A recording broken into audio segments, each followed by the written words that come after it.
Jadi waktu saya dalam pendidikan, sekitar 2 bulan awal, saya dicari sama beberapa gumil dan pengasuh saya. Yang namanya Didi mana? Yang namanya Didi mana? Kamu viral.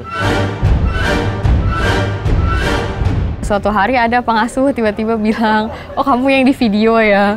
Oh iya, jadi itu saya baru tahu, oh ternyata videonya baru rilis. Tapi saya sendiri baru lihat videonya setelah 3 bulan itu selesai kan, baru bisa lihat HP. Pertama kali membaca judulnya, saya kaget.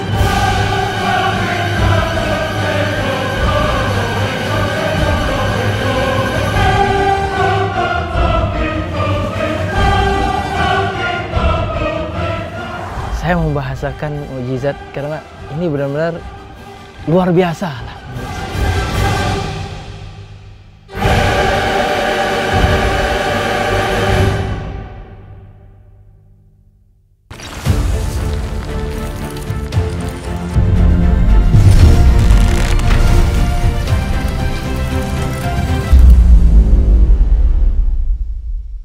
Bismillahirrahmanirrahim. والتين والزيتون وطور سينين وهذا البلد الأمين لقد خلقنا الإنسان في أحسن تقويم.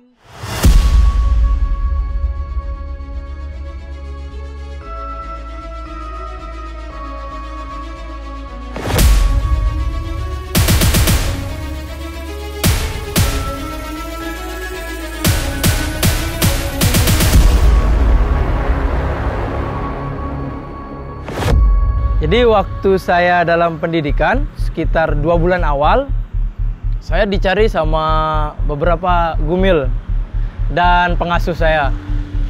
Yang namanya Didi mana? Yang namanya Didi mana? Kamu viral.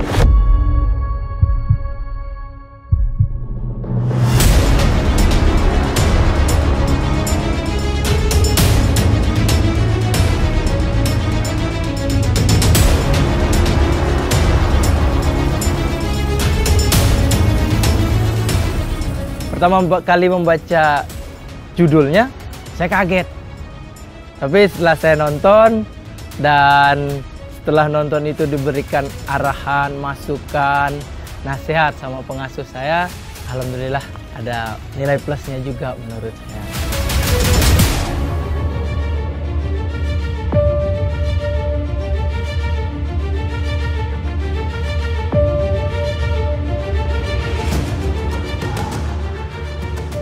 Dalam video itu ada gambar peristiwa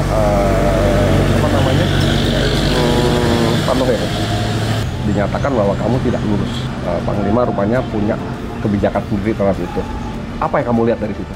Dari yang saya lihat sih memang menurut saya kebijakan Panglima sudah tepat ya, karena kan militer kan banyak ya bagiannya. Jadi kita tidak hanya membutuhkan yang kuat dari fisik saja, kita juga membutuhkan untuk yang dari segi keilmuan saya juga kan sangat dibutuhkan, dan saya memiliki pengalaman di bagian kedokteran juga, di bagian penelitian juga. Jadi saya sebagai pendukung seperti itu. Jadi walaupun secara fisik saya tidak memenuhi, tapi saya bisa mendukung para garis depan tersebut.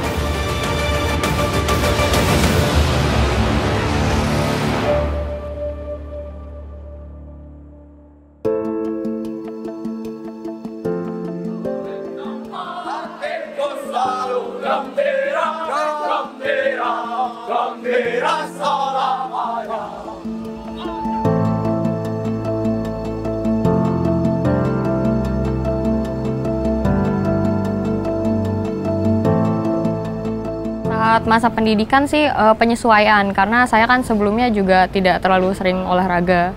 Tapi setelah itu saya bisa mengikuti kegiatannya, dan alhamdulillah saat tes terakhir ada peningkatan. Pernah cedera waktu itu tapi sudah sembuh aja. Memang kan ada latihan untuk membawa beban berat, lalu kemudian kan tidak terbiasa. Lalu sempat ada fraktur sebentar, tapi sudah membaik. Kemudian kan karena nggak boleh kontak orang tua juga kan, jadi kurang ada support system. Tapi akhirnya dapat support system dari teman-teman, saling mendukung.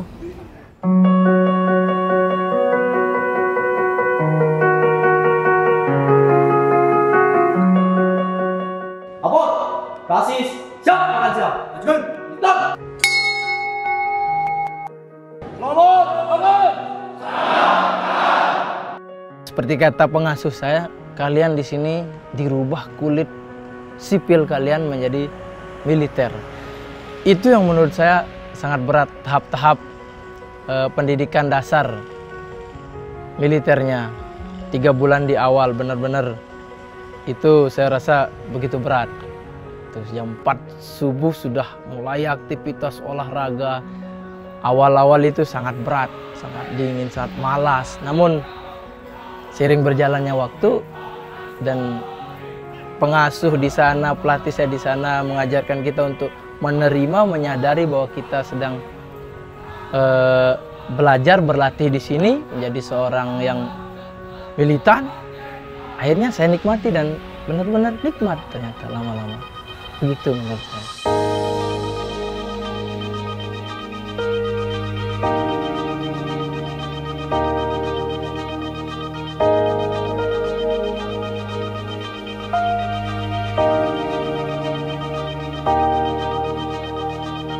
Seperti katanya Gumil saya bahwa sebenarnya beberapa menit dalam kehidupan kita itu bisa menentukan arah kehidupan kita. Jadi jangan pernah meremehkan, bahkan cuma waktu sebatas 5 menit saja.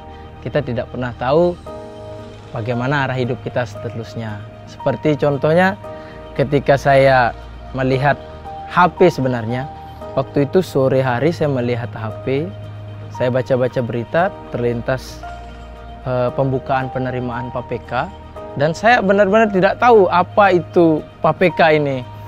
Sampai saya membukanya, sampai saya melihat untuk pendidikan, lokasi pendidikan yang dibutuhkan, dan di sana kebetulan ada radiologi. Saya mencobanya dan saat mencobanya pun saya benar-benar tidak tahu sebenarnya. Seiring berjalan waktu, ternyata seperti ini.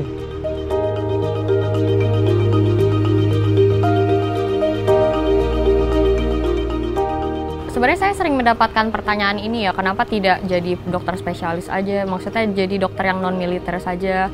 Nah, saya tidak merasa dengan menjadi militer itu membatasi karir saya. Justru dengan menjadi dokter militer itu bisa memperluas, bisa menambah pengalaman. Karena kan dengan menjadi dokter militer kan ditempatkan di mana saja. Terus kemudian kebetulan saya angkatan darat kan bisa ditempatkan di daerah-daerah terpencil juga. Dan Korps Kesehatan Militer juga mempunyai jaringan yang luas. Jadi justru saya bisa mendapatkan pengalaman yang lebih banyak. Dan kemudian untuk membuka praktek pribadi tersebut justru tidak dibatasi. Jadi saya bisa berpraktek di rumah sakit militer juga misalnya untuk mengabdi, lalu bisa juga di praktek pribadi. Justru karena saya sudah mendapatkan pengalaman lebih banyak dari sebagai militer, saya bisa menerapkan ilmu-ilmu yang saya dapatkan itu untuk di praktek pribadi. Jadi saya tidak merasa justru itu menjadi kendala.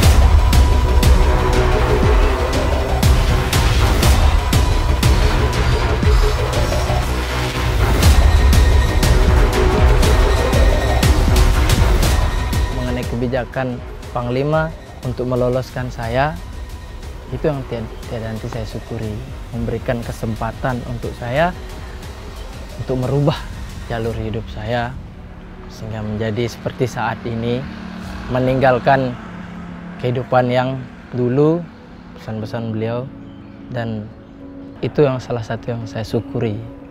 Menurut saya ini adalah sebuah mukjizat, menurut saya rezeki yang luar biasa saya terima.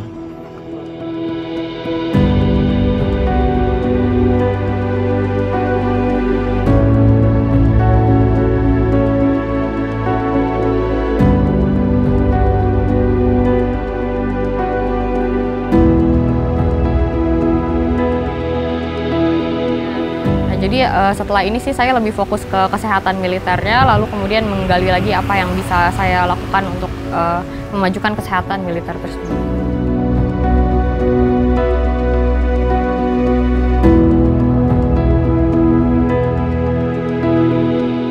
kemarin setelah Lebaran dapat cuti sekitar 8 hari kalau saya nggak salah.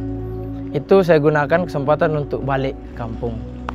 Pertama saya datang ke rumah itu siang hari, dan ketika saya masuk ke rumah ibu saya baru selesai sholat zuhur dan ibu menangis. Beliau masih belum percaya bahwa anaknya menjadi seorang perwira TNI yang dia tidak pernah menduga juga saya akan menjadi seperti ini begitu. Dan bahkan saya sendiri pun tidak pernah menduga saya akan menjadi seperti ini.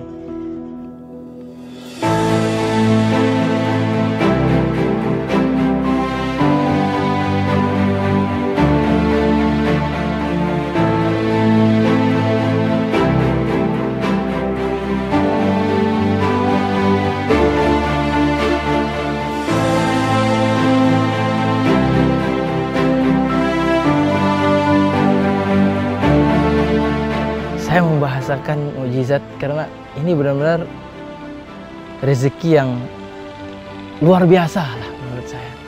Jadi kalau saya bilang sebatas rezeki mungkin tidak cukup untuk mewakili apa yang saya dapatkan itu, sehingga saya membahasakannya seperti itulah. Syukur yang tiada terhingga, alhamdulillah.